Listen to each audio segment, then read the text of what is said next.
Imagínate nada más la bronca. Que de repente te digan que por ahí andan unos textos antiquísimos, guardados por casi 2000 años en unas cuevas del desierto, y que esos rollos revelan unos rituales secretos que Jesucristo le enseñaba nomás a su círculo más cercano de apóstoles. ¿A poco no se te hace un bombazo? Estamos hablando de los famosos manuscritos del Mar Muerto, una de las joyas arqueológicas más cabronas de la historia, que estuvieron perdidos hasta la mitad del siglo pasado. Y ojo, no son nomás unos pergaminos viejos juntando polvo en un museo. Son, literal, una ventana directa a prácticas espirituales que las borraron a propósito de lo que hoy conocemos como la Biblia tradicional. Cuando le agarres la onda a lo que de verdad traen esos manuscritos, tu chip sobre el cristianismo de los primeros años va a cambiar por completo. Y no estamos hablando de puras teorías de conspiración o chismes sin base. Aquí hay evidencia arqueológica dura, textos escritos en arameo y hebreo antiguo, que el clima del desierto guardó como tesoro por casi 2 milenios. Estos documentos nos sueltan una versión del cristianismo que está a años luz de lo que nos han contado las instituciones religiosas oficiales. Los manuscritos destapan que Jesús no era nomás un predicador que andaba de aquí para allá, o un reformador religioso cualquiera. No, señor. Él era la cabeza de una comunidad espiritual bien organizada, que le entraba a rituales específicos de purificación, meditación y una conexión directa con lo divino. Estos ritos eran tan sagrados y tenían tanta fuerza que solo los discípulos más entregados y listos tenían chance de conocerlos. Era un saber oculto que se pasaba de boca en boca, de maestro a pupilo, y se apoyaba en textos que cuidaban como oro molido. La neta, el hallazgo de estos manuscritos fue algo casi de película, de esos que te dejan con el ojo cuadrado. Imagínate a un pastor beduino chamaco, allá por 1947, buscando una chiva que se le había perdido por los riscos rocosos cerca del Mar Muerto. El vato avienta una piedra a una de tantas cuevas, con la idea de espantar al animal para que saliera. Pero en lugar de oír las pezuñas de la cabra, escucha el inconfundible crack de cerámica rompiéndose. Picado por la curiosidad, el pastor se mete a investigar y sopas. Descubre unos jarros de barro con pergaminos que llevaban casi 2000 años guardados. Esa chamba casual se convirtió en uno de los destapes arqueológicos más chingones de la era moderna. Lo que hace a estos manuscritos todavía más jaladores es que los escribieron la comunidad esenia de Qumran, una especie de grupo religioso judío que vivía apartado en el desierto. Los meros estudiosos se dieron cuenta de que esta comunidad tenía unas prácticas y creencias que se parecían un chorro a las que describen los evangelios como enseñanzas de Jesús. De hecho, algunos expertos hasta sueltan la teoría de que Jesús pudo haber tenido trato directo con ellos, o que de plano le entró a sus rollos y prácticas espirituales. Estos textos antiguos nos destapan rituales de bautismo que iban mucho más allá de nomás un chapuzón en el agua. Describen unas ceremonias de purificación bien complejas, que incluían ayunos largos, oraciones específicas que se recitaban a ciertas horas del día, y prácticas de meditación que lograban que los participantes experimentaran estados de conciencia alterados. Era una tradición espiritual bien avanzada, con niveles de iniciación que iban subiendo, y en cada etapa te soltaban saberes más profundos sobre la realidad divina y el porqué de la existencia humana. Los manuscritos también traen descripciones a detalle de unas comidas sagradas que hacían en comunidad. No eran nomás cenas de cuates, sino ceremonias llenas de simbolismo espiritual. Cada cosa que comían tenía un significado especial. Cada gesto en la mesa llevaba una intención ritual.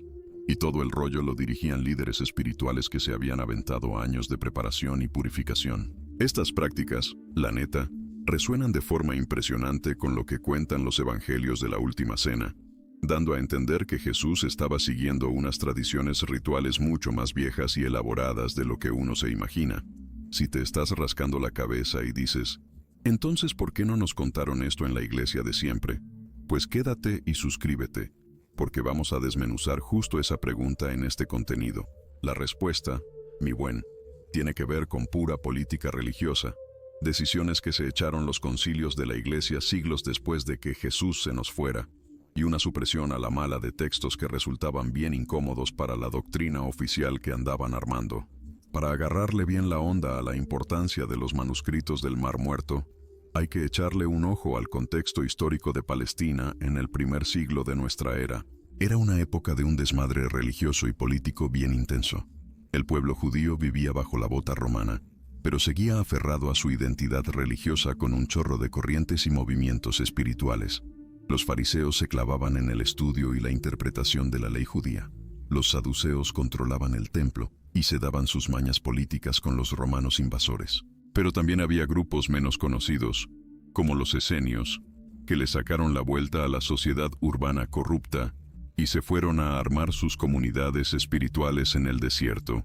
Los esenios de Qumrán estaban convencidos de que el fin del mundo ya venía, y que ellos eran los elegidos para guardar la verdadera tradición espiritual judía durante la bronca que se armaría antes de que llegara el reino divino a la tierra. Desarrollaron una teología y una práctica espiritual bien únicas, que mezclaban cosas de la tradición judía con influencias de misterios antiguos y prácticas de meditación que algunos estudiosos le asocian a las tradiciones místicas de Oriente. La biblioteca de Qumrán, guardada en los manuscritos del Mar Muerto, no trae nomás textos bíblicos viejísimos, sino también reglas comunitarias, calendarios para sus rituales, himnos espirituales y descripciones a detalle de sus prácticas ceremoniales. Estos documentos nos destapan una comunidad bien organizada, con una jerarquía espiritual clarita, reglas específicas para que entraran nuevos miembros, y un sistema bien elaborado de disciplinas espirituales que incluían largos periodos de silencio, ayuno, vigilias nocturnas y estudios intensivos de textos sagrados. Los rituales que vienen en los manuscritos usaban agua bendita en ceremonias de purificación que se hacían varias veces al día, pero no era nomás lavarse las manos o bañarse. Era un proceso ceremonial bien complejo, donde el agua la consagraban con oraciones específicas. Los participantes se preparaban con meditación y ayuno, y todo el ritual lo dirigían en lugares que dentro de la comunidad consideraban sagrados. Estas prácticas de purificación las veían como algo básico para mantener a la comunidad en un estado de santidad constante, lista para el encuentro directo con lo divino. Los textos también destapan prácticas de curación espiritual que se volaban la barda. Iban mucho más allá de lo que se conocía en medicina en ese tiempo. A los de la comunidad los entrenaban en técnicas de imposición de manos, a usar aceites consagrados y a recitar unas fórmulas específicas que, decían, podían canalizar el poder divino para regresarle la salud al cuerpo y al alma. Estas prácticas, la neta, resuenan de manera sorprendente con los relatos de los evangelios sobre los milagros de sanación que hizo Jesús y sus discípulos. Varios estudiosos de hoy en día empezaron a preguntarse si las similitudes entre las prácticas esenias y los métodos de Jesús eran pura casualidad, o si de plano había una conexión más profunda. La evidencia textual apunta a que Jesús pudo haber tenido trato directo con las comunidades esenias durante esos años que no aparecen en la historia de su juventud. Los evangelios canónicos casi no dicen nada de lo que pasó en la vida de Jesús entre los 12 años, cuando lo hallaron debatiendo con los doctores en el templo, y los 30 años, cuando arrancó su ministerio público. Algunos manuscritos de Qumrán traen referencias a un maestro joven que llegó del norte, trayendo interpretaciones revolucionarias de las escrituras y mostrando habilidades fuera de serie para la curación espiritual. Aunque esos textos no mencionan nombres específicos, las descripciones son curiosamente parecidas a lo que se cuenta después de Jesús. Lo que hace esta posibilidad todavía más cabrona es que los rituales específicos que vienen en los manuscritos del Mar Muerto no eran nomás para las prácticas de la comunidad en general. Hay textos que describen unas ceremonias secretas, reservadas solo para los miembros más picudos del grupo, aquellos que se habían aventado años de preparación y habían demostrado que podían guardar un silencio absoluto sobre los saberes más profundos. Esas ceremonias secretas usaban técnicas de respiración específicas, posturas corporales bien exactas, y el uso de palabras sagradas que las tenían por tan poderosas que pronunciarlas mal podía traer consecuencias bien peligrosas. Los textos mencionan que estas prácticas dejaban a los iniciados experimentar estados de conciencia alterados, donde podían recibir visiones directas del reino celestial y hasta comunicarse con entidades angélicas. Las similitudes entre estas descripciones y lo que cuentan los evangelios de los momentos de transfiguración y éxtasis espiritual de Jesús te sacan de onda. Cuando Jesús se subió al monte y se transfiguró frente a Pedro, Santiago y Juan, Los discípulos contaron que vieron a su maestro en comunicación directa con Moisés y Elías, figuras que representaban la ley y los profetas. Los manuscritos de Qumrán describen experiencias muy parecidas, donde los iniciados más avanzados podían volar por encima de las limitaciones del cuerpo físico y toparse cara a cara con los grandes maestros espirituales de antaño. Estas experiencias no las tomaban por alucinaciones o fantasías, sino encuentros de a de veras con conciencias que habían brincado la muerte física y seguían activas en los planos superiores de la existencia. Pero quizás el punto más caliente de los manuscritos es la descripción a detalle de un ritual específico que nomás practicaba el círculo más cercano de la comunidad esenia. Ese ritual, conocido en los textos arameos como el procedimiento de la comunión directa, implicaba usar pan y vino de forma ceremonial, consagrados con fórmulas específicas que creían capaces de transformar esas sustancias en vehículos para pasar el poder espiritual. El pan lo preparaban con granos cultivados en tierras que consideraban sagradas, y el vino lo fermentaban siguiendo procesos rituales que incluían oraciones continuas durante todo el tiempo de fermentación. Durante la ceremonia, el líder espiritual consagraba esos elementos con gestos bien precisos y palabras que eran tan sagradas que solo unos cuantos sabían pronunciarlas correctamente. Los que participaban en el ritual no nomás se comían y bebían esos elementos. Seguían una secuencia de preparación bien específica que incluía ayuno largo, purificación ritual con baños ceremoniales y un rato de meditación en silencio donde le ponían toda su atención a estados internos particulares. Cuando por fin se echaban los elementos consagrados, contaban experiencias de unión mística con lo divino. Sentían cómo se borraban las barreras entre lo individual y lo universal y podían percibir realidades espirituales que normalmente están escondidas para la conciencia común. Los textos describen que este ritual armaba una especie de comunión espiritual entre todos los participantes, donde las conciencias individuales se fusionaban un rato en una conciencia colectiva expandida. Las similitudes entre esta ceremonia y la última cena que viene en los evangelios son tan exactas que ya es difícil decir que son pura coincidencia. Cuando Jesús compartió el pan y el vino con sus discípulos la noche antes de que lo crucificaran, no estaba nomás ofreciendo una comidita simbólica. Las palabras que soltó sobre los elementos, los gestos que hizo y el ambiente de misterio sagrado que envolvió ese momento, nos hacen pensar que le estaba pasando a sus discípulos más cercanos una práctica ritual específica que había aprendido en sus años de preparación espiritual. Lo que hace esta posibilidad todavía más intrigante es que los discípulos, al parecer, le agarraron la onda de volada al significado profundo de lo que estaba pasando, como si ya estuvieran familiarizados con ese tipo de ceremonia. Algunos investigadores sueltan la idea de que Jesús no solo tuvo contacto con las comunidades esenias, sino que fue iniciado en sus misterios más profundos y luego le dio una vuelta a esas enseñanzas para que las entendiera un público más amplio. Esto explicaría por qué sus enseñanzas traían elementos que eran conocidos para los judíos de siempre, pero también incluían prácticas y conceptos que eran la marca registrada de las tradiciones espirituales más esotéricas de su tiempo.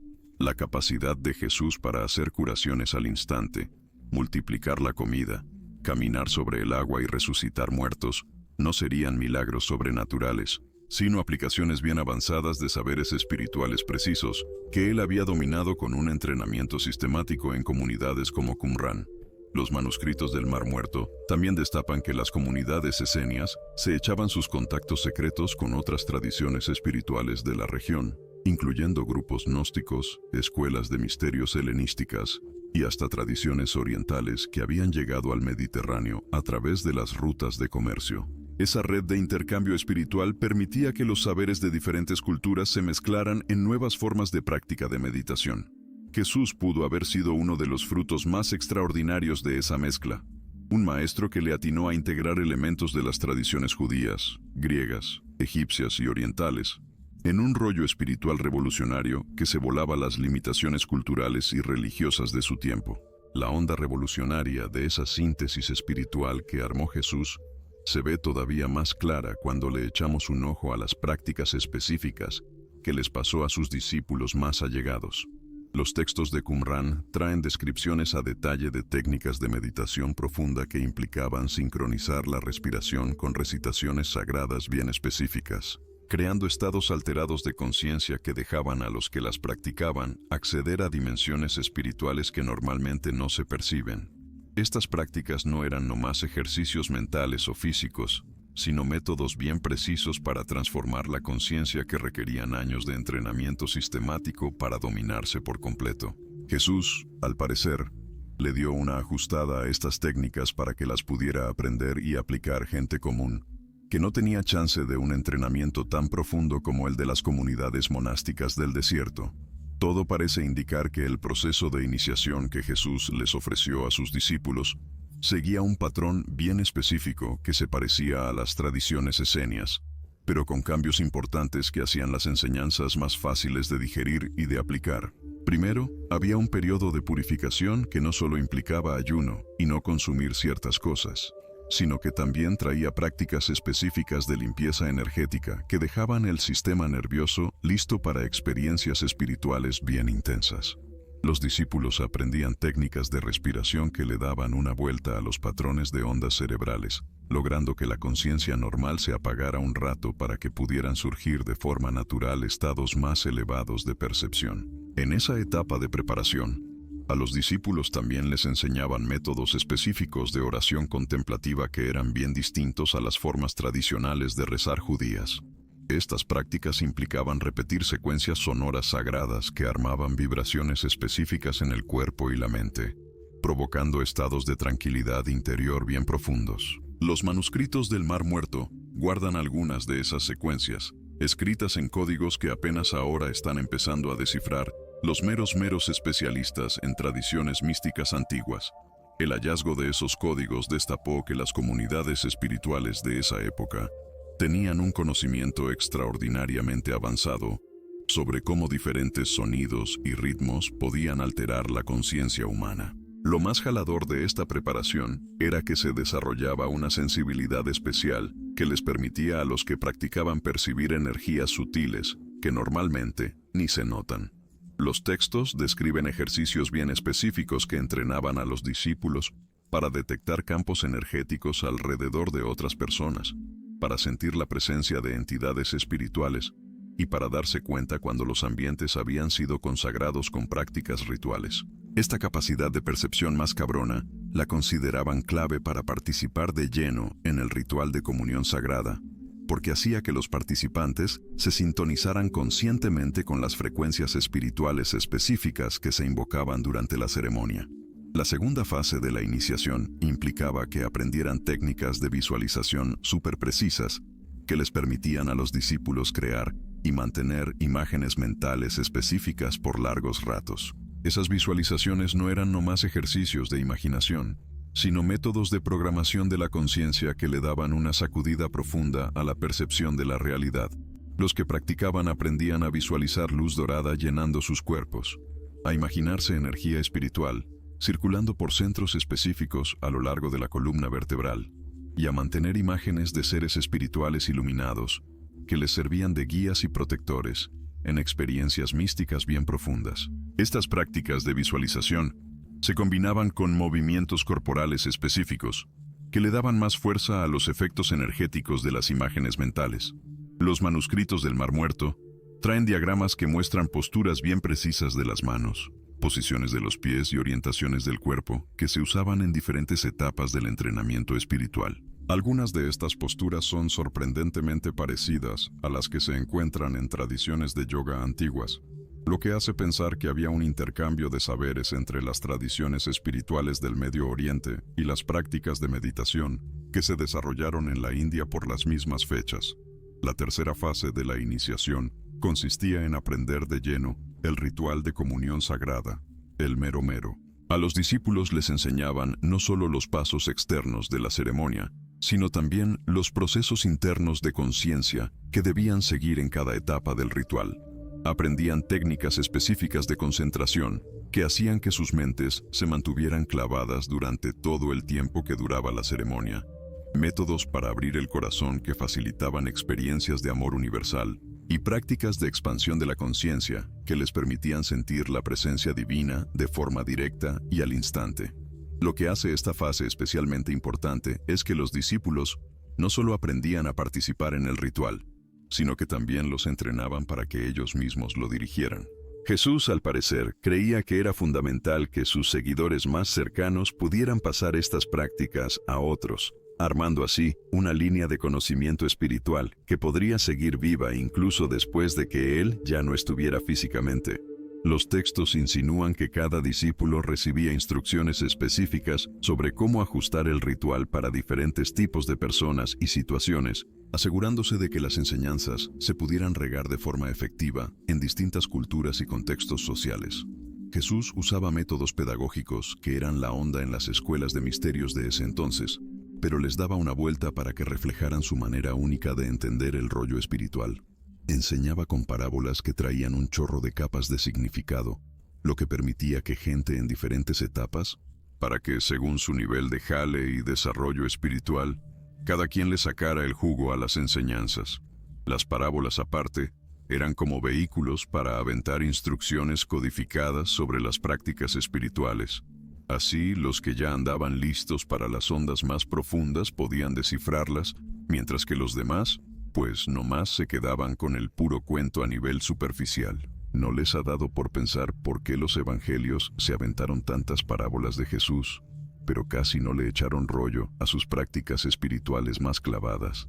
La bronca es que las parábolas eran el modo que Jesús escogió para soltar las instrucciones de esas prácticas de una forma que pasara desapercibida para los que no andaban iniciados en el misterio.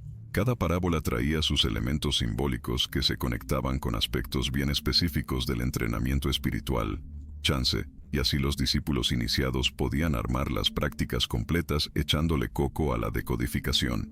La metodología de enseñanza que se traía Jesús para transmitir estos rituales sagrados también incluía vivencias prácticas que les permitían a los discípulos sentir en carne propia los estados de conciencia que el ritual buscaba producir. Los manuscritos sueltan la sopa de que él se aventaba sesiones regulares donde grupitos de discípulos participaban en versiones más sencillas de la ceremonia completa, para que se fueran amarrando con las energías y sensaciones que acompañaban estas prácticas espirituales elevadas. Durante estas sesiones de entrenamiento, Jesús se fijaba bien en las reacciones de cada discípulo y les daba orientación a la medida sobre cómo profundizar su experiencia y brincarse cualquier obstáculo que les estuviera frenando su avance espiritual. Los expertos que le han metido mano a estos textos antiguos descubrieron que Jesús usaba técnicas bien específicas para ayudar a los discípulos a desarrollar la sensibilidad espiritual necesaria para cachar las dimensiones más sutiles de la realidad durante el ritual.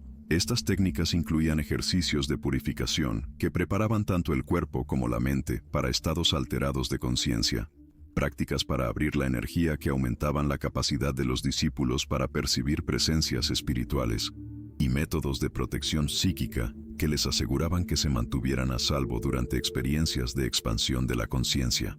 El rollo de la protección era algo que consideraban bien importante, porque Jesús entendía que abrirse a dimensiones espirituales elevadas también podía dejar a los practicantes vulnerables a influencias menos buena onda si no estaban bien preparados y protegidos. Los textos revelan que el ritual en sí seguía una estructura algo compleja que agarraba elementos de varias tradiciones espirituales antiguas, pero que todo se unificaba por la onda única de Jesús sobre la naturaleza de la conciencia divina y cómo se relacionaba con la experiencia humana. La ceremonia arrancaba con un buen rato de preparación, donde los participantes se clavaban en prácticas específicas de purificación y concentración. Esta fase preparatoria era crucial para que el ritual jalara, pues sentaba el estado mental y emocional adecuado para lo que venía después. Los manuscritos describen técnicas detalladas de respiración consciente que se usaban para calmar la mente y abrir el corazón, métodos específicos de visualización que ayudaban a enfocar la intención, y prácticas de invocación que conectaban con presencias espirituales de alto nivel. Después de la preparación inicial, los participantes se metían de lleno a la parte central del ritual, que implicaba crear un espacio sagrado a través de procedimientos ceremoniales bien específicos. Este proceso incluía consagrar los elementos físicos que se usarían en la ceremonia, invocar protección espiritual para todos los presentes, y armar un campo energético unificado que conectaba a todos los participantes en una experiencia colectiva de conciencia expandida. Los textos sugieren que Jesús había desarrollado métodos únicos para facilitar esta experiencia de unión colectiva, permitiendo que grupos de personas experimentaran al mismo tiempo estados de conciencia que normalmente solo serían accesibles con prácticas individuales y prolongadas de meditación y contemplación. La fase que le seguía al ritual implicaba prácticas específicas de comunión espiritual que les permitían a los participantes sentir directamente la presencia divina. Los manuscritos describen estas experiencias con palabras que sugieren que iban mucho más allá de simples rollos psicológicos o emocionales, involucrando percepciones directas de realidades espirituales que normalmente se quedan ocultas para la conciencia común. Los participantes reportaban experiencias de unidad con lo divino, visiones de realidades espirituales elevadas, y que les caía orientación espiritual directa que los ayudaba en sus propios caminos de crecimiento y transformación. Estas experiencias no solo se veían como inspiradoras o edificantes, sino como algo que te cambiaba de raíz, modificando para siempre la forma en que los participantes entendían la naturaleza de la realidad y su lugar en ella. Investigaciones académicas de hoy en día han sacado a la luz que los métodos que usaba Jesús para facilitar estas experiencias espirituales profundas estaban basados en un conocimiento bien sofisticado sobre los estados de la conciencia humana y las condiciones que ayudan a tener experiencias místicas auténticas. Parece que él entendía que estas experiencias no solo requerían preparación espiritual, sino también condiciones ambientales específicas, estados fisiológicos adecuados y estructuras psicológicas de apoyo que permitieran a los participantes integrar sus vivencias de manera sana y constructiva. Los textos describen cómo él armaba ambientes cuidadosamente controlados para estas ceremonias, usando cosas como iluminación específica, arreglos espaciales que facilitaban los flujos de energía adecuados, y una sincronización precisa que ajustaba las prácticas con los ritmos naturales y celestiales. Lo que hace a estos rituales particularmente notables es que estaban diseñados no solo para producir experiencias espirituales temporales, sino para facilitar transformaciones permanentes en la conciencia de los participantes. Los manuscritos sugieren que Jesús desarrolló métodos específicos para ayudar a la gente a integrar sus experiencias místicas en su día a día, asegurando que los descubrimientos y cambios logrados durante las ceremonias se manifestaran como transformaciones duraderas en sus modos de ser, actitudes y habilidades espirituales. Este rollo práctico de las enseñanzas se consideraba tan importante como las experiencias espirituales mismas, pues Jesús entendía que las vivencias místicas, sin una integración adecuada, podían ser más dañinas que benéficas para el desarrollo espiritual a largo plazo. Los textos también revelan que Jesús les enseñaba a los discípulos métodos específicos para reconocer y cultivar los estados de conciencia que se facilitaban con el ritual, incluso fuera del contexto ceremonial. Parece que él creía que el objetivo final del entrenamiento espiritual era que la gente tuviera acceso constante a las realidades espirituales elevadas que se revelaban temporalmente durante las ceremonias. Para eso, desarrolló prácticas diarias que los discípulos podían usar para mantener su conexión con las dimensiones espirituales descubiertas durante los rituales, técnicas de contemplación que les permitían profundizar continuamente su entendimiento de los misterios espirituales, y métodos de servicio compasivo que los ayudaban a expresar sus logros espirituales a través de acciones chidas en el mundo. El análisis a fondo de los manuscritos revela que esta práctica espiritual que Jesús les enseñó a los discípulos no era solo un montón de técnicas aisladas, sino parte de un sistema completo para el desarrollo humano que abordaba al mismo tiempo aspectos físicos, mentales, emocionales y espirituales de la experiencia humana. Los textos indican que Jesús entendía a fondo las conexiones entre estos diferentes lados de la naturaleza humana y desarrolló métodos que trabajaban de forma integral para promover la transformación en todos los niveles. Los expertos en estudios históricos han encontrado pruebas de que este sistema incluía prácticas específicas para la purificación física que preparaban el cuerpo para experiencias espirituales intensas, técnicas de entrenamiento mental que desarrollaban habilidades de concentración y percepción necesarias para alcanzar estados elevados de conciencia, métodos para cultivar las emociones que ayudaban a los practicantes a desarrollar cualidades como la compasión, el perdón y el amor incondicional, y prácticas espirituales directas que facilitaban la experiencia directa de realidades trascendentes. Lo que hace que estas enseñanzas sean particularmente revolucionarias es que estaban diseñadas para ser completamente prácticas y aplicables en la vida diaria de la gente. A diferencia de muchas tradiciones espirituales que pedían salirse del mundo o condiciones especiales para la práctica, los métodos que enseñaba Jesús estaban específicamente desarrollados para integrarse en las actividades normales de cada día. Los manuscritos describen cómo los discípulos aprendían a mantener estados elevados de conciencia mientras hacían su chamba, cómo transformar interacciones sociales comunes en oportunidades para la práctica espiritual, y cómo usar los retos y broncas de la vida como catalizadores para un crecimiento espiritual acelerado. Este enfoque práctico aseguraba que los beneficios del entrenamiento espiritual se manifestaran no solo durante momentos especiales de práctica, sino como una mejora general en la calidad de vida y en las capacidades personales de los practicantes. Investigaciones académicas modernas han sacado a la luz que los rituales descritos en los manuscritos incorporaban conocimientos sofisticados sobre fisiología humana, psicología y neurociencia que apenas ahora la ciencia occidental está empezando a entender. Por ejemplo, los textos describen técnicas respiratorias específicas que los investigadores modernos reconocen como métodos súper efectivos para inducir estados alterados de conciencia al modular los niveles de dióxido de carbono en la sangre y activar redes neuronales específicas. También incluyen descripciones de prácticas de movimiento que coinciden con descubrimientos modernos sobre cómo el movimiento corporal puede facilitar estados meditativos profundos y promover la integración entre diferentes regiones del cerebro. Lo más chido es que los manuscritos traen descripciones de técnicas de trabajo con energía que se adelantaron por milenios a descubrimientos modernos sobre campos bioeléctricos y los efectos de la intención conscientemente dirigida sobre sistemas biológicos.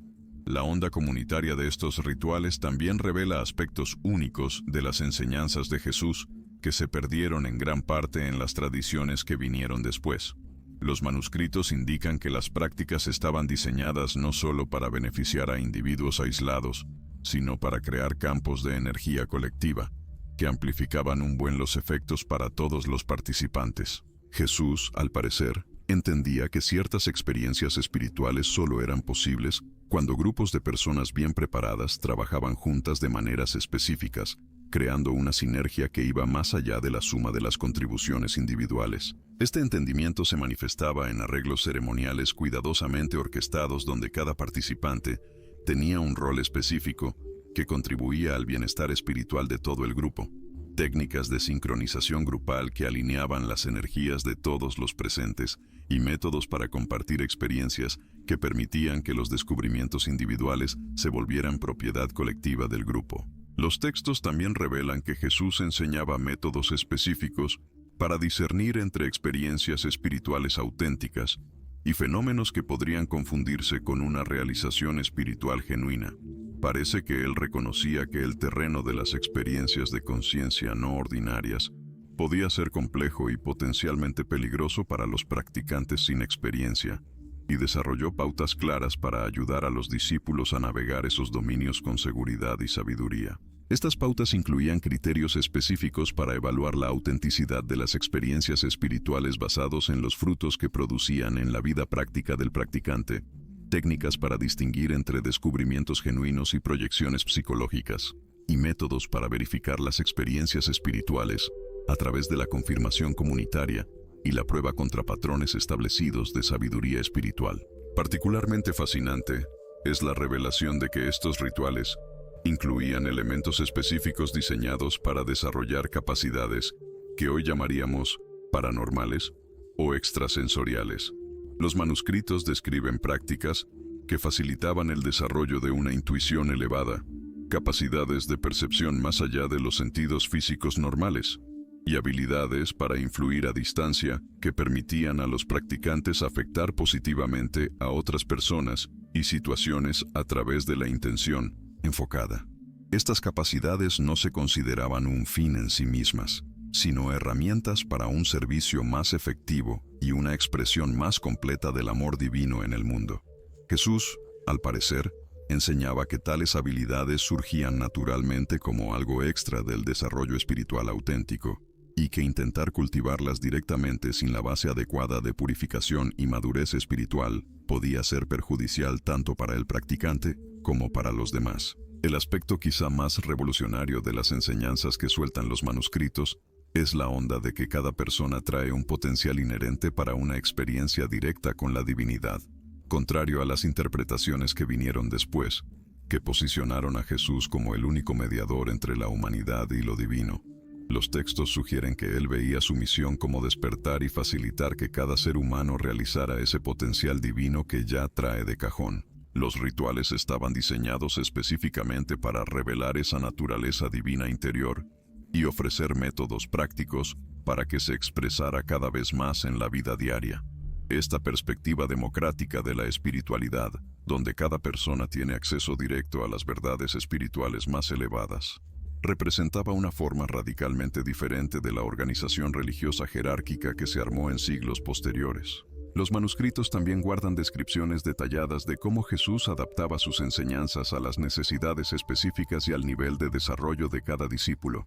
Parece que él reconocía que el crecimiento espiritual auténtico requiere enfoques a la medida que tomen en cuenta la historia personal, el temperamento, las capacidades actuales y los objetivos específicos de cada practicante. Esta personalización se manifestaba tanto en los tipos de prácticas que les recetaba a diferentes personas como en las explicaciones y marcos conceptuales que usaba para que las enseñanzas fueran accesibles y relevantes para cada individuo.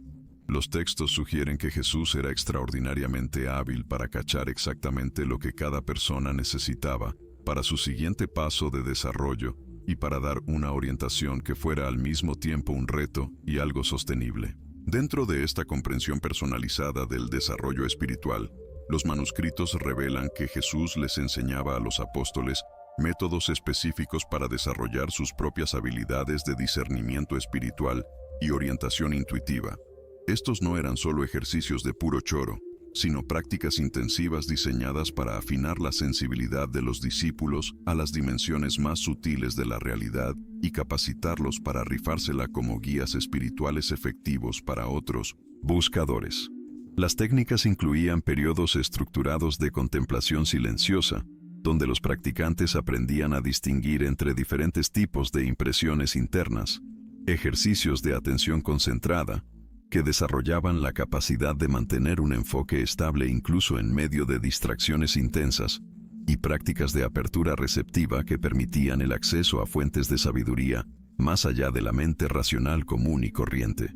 Particularmente notable es la importancia que le daban al desarrollo de lo que los textos llaman compasión activa, una cualidad que combina una percepción empática profunda con la capacidad de responder hábilmente a las necesidades percibidas.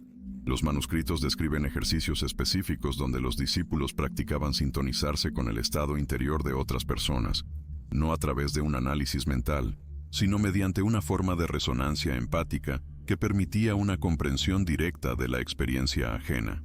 Esta capacidad se combinaba luego con un entrenamiento en métodos adecuados para ofrecer ayuda, ya sea a través de una presencia silenciosa, palabras de aliento, orientación práctica, o intervenciones energéticas sutiles que los textos sugieren que Jesús dominaba por completo. Las dimensiones energéticas de las enseñanzas representan quizás el aspecto más fascinante y menos entendido de los rituales que se conservan en los manuscritos del Mar Muerto. Los textos describen un entendimiento sofisticado de cómo diferentes calidades de energía de la conciencia afectan tanto al practicante individual como a su entorno. Jesús, al parecer, enseñaba que los seres humanos están constantemente irradiando campos de influencia sutil que reflejan su estado interno de desarrollo, y que el trabajo espiritual auténtico naturalmente resulta en cualidades de irradiación que promueven la sanación, la armonía y el despertar en otros. Los rituales incluían prácticas específicas para cultivar y afinar estas cualidades energéticas, desde ejercicios básicos de purificación que quitaban bloqueos y distorsiones acumuladas, hasta técnicas avanzadas para generar y dirigir conscientemente energías de sanación y transformación. Los manuscritos sugieren que Jesús veía esta capacidad de influencia energética positiva no como un poder personal para acumular, sino como una responsabilidad natural que surge con el crecimiento espiritual genuino. Cuanto más alineada se vuelve una persona con su naturaleza divina interior, más automáticamente su presencia contribuye al bienestar y desarrollo de todos a su alrededor. Este entendimiento energético se extendía también a los ambientes físicos donde se realizaban las prácticas espirituales. Los textos conservan descripciones detalladas de cómo se preparaban y consagraban espacios específicos para facilitar estados elevados de conciencia y una experiencia espiritual profunda. Esto incluía no solo arreglos físicos como la orientación geográfica, el uso de elementos naturales específicos y la creación de atmósferas que promovían la introspección, sino también métodos para imbuir espacios con cualidades energéticas que sostenían y ampliaban los efectos de las prácticas realizadas allí. Jesús, al parecer, enseñaba que el ambiente externo y el estado interno de los practicantes existen en una relación dinámica de influencia mutua y que una atención cuidadosa a ambos aspectos maximiza la eficacia del trabajo espiritual. Los manuscritos describen rituales específicos para establecer y mantener estos espacios sagrados, incluyendo técnicas de purificación energética, métodos para invocar y anclar cualidades espirituales específicas en el ambiente físico y prácticas de protección que preservaban la integridad de los espacios contra influencias que pudieran armar un relajo. Un aspecto particularmente revolucionario de las enseñanzas que revelan los manuscritos es la comprensión de que el trabajo espiritual auténtico forzosamente implica un clavado activo en las dimensiones prácticas de la vida cotidiana. Contrario a las interpretaciones que vinieron después, que separaron la espiritualidad del involucramiento mundano, Jesús, al parecer, enseñaba que la realización espiritual genuina debe manifestarse a través de un servicio que de verdad jalara en este mundo y una contribución tangible para el bienestar de toda la banda. Los rituales, según lo que cuentan, no eran nomás para sentirse bien. Eran prácticas diseñadas para que la onda espiritual y lo que uno hace en lo práctico se juntaran. Desde ejercicios para hablar claro y convencer, hasta técnicas para no perder el centro y la perspectiva espiritual, incluso cuando uno andaba metido hasta el cuello en las broncas más pesadas del día a día. Los textos no se andan con rodeos. Jesús veía esta fusión entre lo espiritual y lo terrenal como la marca de una madurez espiritual auténtica, y que si uno le echaba la flojera a cualquiera de estas dos partes, el desarrollo quedaba mocha, a medias y hasta chueco. Estos rollos también guardan enseñanzas a detalle sobre el porqué del sufrimiento humano en el camino espiritual. Jesús, según parece, decía que las broncas y los retos no son para frenarnos, sino oportunidades clave para agarrar agallas, compasión, humildad y una sabiduría bien aterrizada, de esa que no se consigue fácil. Los rituales traían prácticas específicas para echarle ganas a las experiencias difíciles de forma constructiva, desde técnicas de aceptación para no perder el piso y seguir respondiendo chido, incluso cuando la situación estaba de la fregada, hasta métodos para sacarle el máximo jugo a cada trago amargo. Lo que sí resalta un montón es el énfasis en desarrollar una visión a largo plazo, que permite entender los eventos individuales dentro de patrones más grandes de crecimiento que se van cocinando con el tiempo. Esta visión más amplia, al parecer, les ayudaba a sus discípulos a mantener la fe y el rumbo, aunque anduvieran más perdidos que Adán en el Día de la Madre en su desarrollo espiritual. La onda de la comunidad en sus enseñanzas es otro punto clave que se nos patinó gacho en las interpretaciones que vinieron después. Los manuscritos sacan a la luz que Jesús enseñaba prácticas bien puntuales para armar y mantener comunidades espirituales que, por un lado, apoyaban el crecimiento personal de cada uno y, por otro, generaban una sabiduría, compasión y poder espiritual en colectivo que rebasaba lo que cualquier persona solita podía lograr.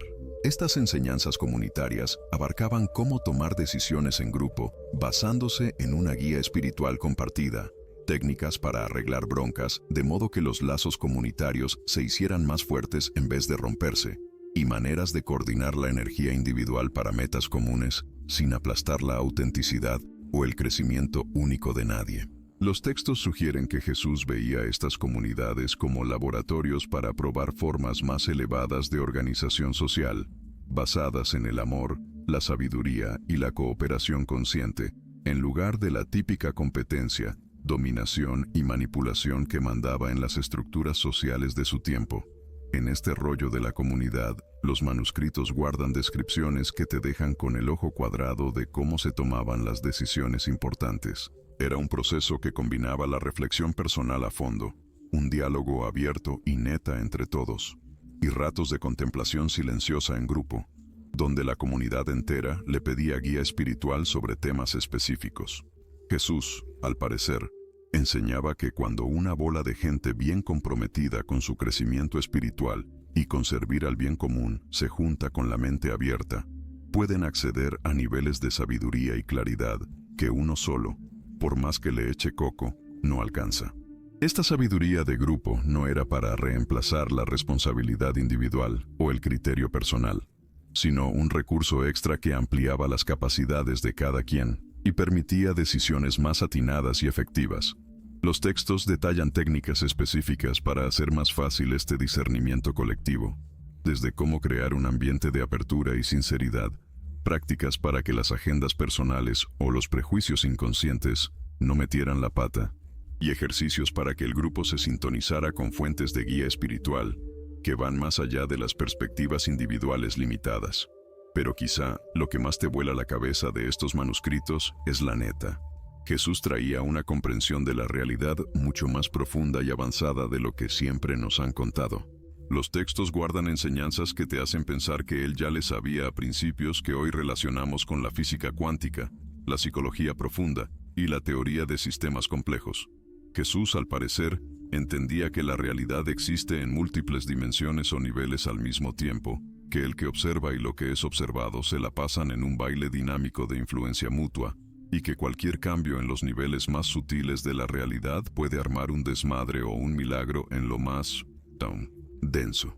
Este entendimiento tan sofisticado empapaba todas sus enseñanzas, desde las meditaciones que trabajaban con distintos niveles de conciencia, hasta las técnicas de curación que se clavaban en las causas sutiles de los problemas físicos y emocionales, y métodos para moverle a los eventos de afuera cambiando el estado interno de uno.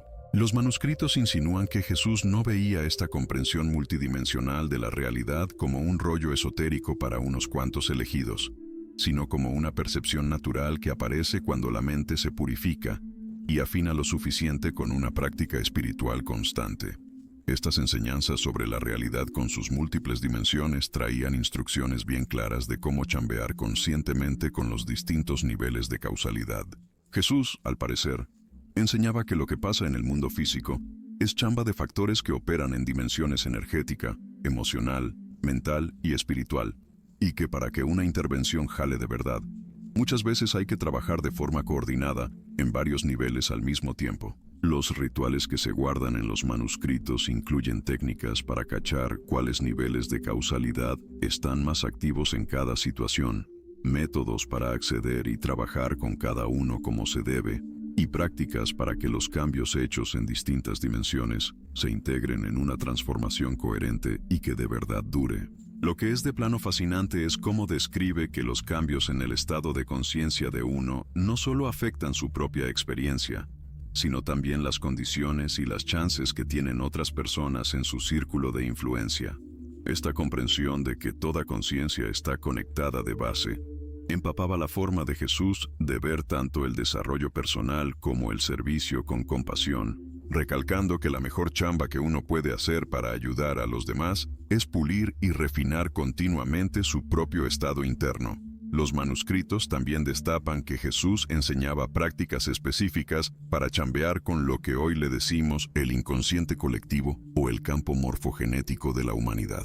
Al parecer, él entendía que los patrones de pensamiento, emoción y comportamiento no solo se arman por cosas personales o del ambiente cercano, sino también por ondas colectivas que jalan en niveles más finos de la realidad.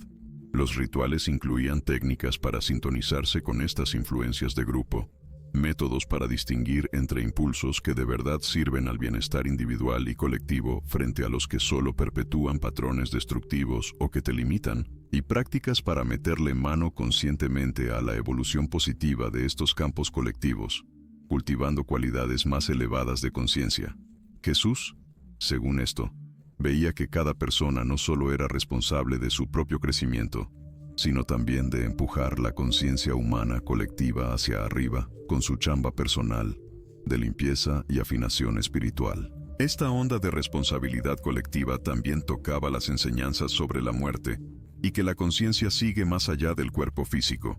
Los manuscritos guardan descripciones de cómo Jesús preparaba a sus discípulos para el brinco de la muerte, con prácticas que los familiarizaban con estados de conciencia que no dependían del cuerpo. No eran nomás ejercicios de papiro, eran experiencias prácticas que dejaban a los que las hacían verificar en carne propia que su identidad esencial seguía ahí, aunque ya no tuvieran las sensaciones y procesos del cuerpo.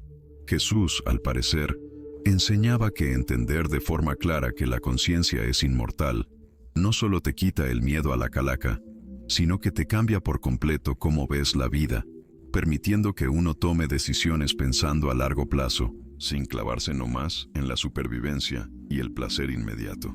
Los textos sugieren que esta visión ampliada era considerada clave para una madurez espiritual de verdad y un servicio que sí diera resultados, porque permitía a la gente actuar con base en principios y valores que aguantan, en vez de nomás reaccionar a las circunstancias pasajeras. Las prácticas para prepararse para la muerte incluían técnicas específicas para mantener la conciencia bien lúcida durante esos cambios de estado, métodos para distinguir entre lo que es esencial y lo que no lo es en la identidad de uno, y ejercicios para cultivar un desapego sano que permitía meterse de lleno a la vida sin agarrarse con uñas y dientes a resultados específicos. Jesús, según parece, decía que la muerte física es nomás una de muchas transiciones que la conciencia vive todo el tiempo, y que estar familiarizado con los procesos de cambio en general te da una flexibilidad y una capacidad de adaptación que te sirve para todo en la vida. Los manuscritos describen rituales específicos para marcar y facilitar varias transiciones importantes, desde cambios de situación relativamente leves hasta transformaciones de fondo en la identidad y el propósito, siempre poniendo el foco en mantener la conexión con esas dimensiones más profundas de uno mismo que se quedan fijas, pase lo que pase. El último punto, y quizás el que más te cambia la jugada de estas enseñanzas que se guardan en los manuscritos del Mar Muerto, es la visión que Jesús tenía sobre el destino final de la humanidad y el chiste de la existencia aquí en la Tierra, pero dentro de un contexto cósmico mucho más grande. Los textos revelan que él entendía la evolución humana no nomás como un rollo de crecimiento personal, sino como una participación consciente en un proceso cósmico de desarrollo que abraza toda la conciencia en todos los niveles de la realidad. Jesús, al parecer, enseñaba que cada ser humano no solo tiene chance de una realización espiritual propia, sino de meterle mano al despliegue de posibilidades evolutivas que van más allá de cualquier individuo o incluso de toda una especie. Esta perspectiva cósmica empapaba todos sus rollos, desde las prácticas básicas de purificación hasta las técnicas más avanzadas de servicio con compasión, siempre reconociendo que cada acción individual tiene ramificaciones que se extienden muchísimo más allá de lo que se ve a simple vista. Con esta comprensión cósmica, los manuscritos guardan unas visiones de esas que te sacan de onda sobre el potencial futuro de la humanidad, si es que los principios y prácticas de Jesús se entienden y se aplican en grande. Los textos describen la posibilidad de una civilización basada en la cooperación consciente en vez de la pura competencia, una organización social que le echa la mano al crecimiento espiritual de todos sus integrantes, tecnologías que jalan en armonía con la naturaleza en vez de querer dominarla, y formas de vida que expresan a tope la naturaleza divina que cada ser trae dentro. Jesús, al parecer, no veía su chamba como el nacimiento de una religión en particular, sino como la siembra de semillas que florecerían en una transformación de fondo de la conciencia humana, y por ende, en una renovación de todas las estructuras e instituciones de la civilización. Esta visión que te transforma le daba un contexto y un empuje a las prácticas personales, mostrándole a la banda cómo su chamba individual le metía a la realización de posibilidades que benefician a toda la humanidad. Las enseñanzas cierran con guías bien específicas de cómo mantener y pasar estos saberes a las siguientes generaciones, reconociendo que aplicar estos principios de forma completa llevaría mucho más tiempo que lo que dura una vida. Jesús, al parecer, dejó métodos puntuales para que la pureza e integridad de sus enseñanzas se mantuvieran, al mismo tiempo que permitía que se adaptaran de forma creativa a los cambios culturales e históricos. Estos métodos incluían técnicas para checar la autenticidad de lo que surgiera después y de las interpretaciones, probándolas contra los principios base. Prácticas para mantener viva la conexión con la sabiduría original a través de la experiencia directa, no nomás de lo que se lee o se escucha, y pautas para cachar y fomentar a la gente capaz de ser verdaderos guardianes y transmisores de esta tradición. Los manuscritos insinúan que Jesús ya veía venir que estas enseñanzas pasarían por épocas de distorsión y que se les echaría tierra, pero que su esencia se iba a guardar y al final la iban a redescubrir generaciones futuras que estuvieran listas para entender y aplicar todo su potencial transformador. Esta redescubierta de las enseñanzas originales en los manuscritos del Mar Muerto es un momento bien cabrón en la evolución de la conciencia humana, que nos da la chance de recuperar y aplicar una sabiduría que puede guiar a nuestra civilización para que alcance su potencial más alto. La responsabilidad, ahora sí, nos cae a cada uno. Hay que estudiar, entender y aplicar estos principios en nuestra vida, metiéndole así a la transformación colectiva que Jesús visualizó hace 2000 años. Ojalá tengamos las agallas y la dedicación para agarrar esta responsabilidad y chambear juntos para hacer realidad esta visión tan chingona de un futuro humano basado en el amor, la sabiduría y la cooperación consciente. Gracias por llegar hasta el final. Ahí nos vemos en la siguiente crónica.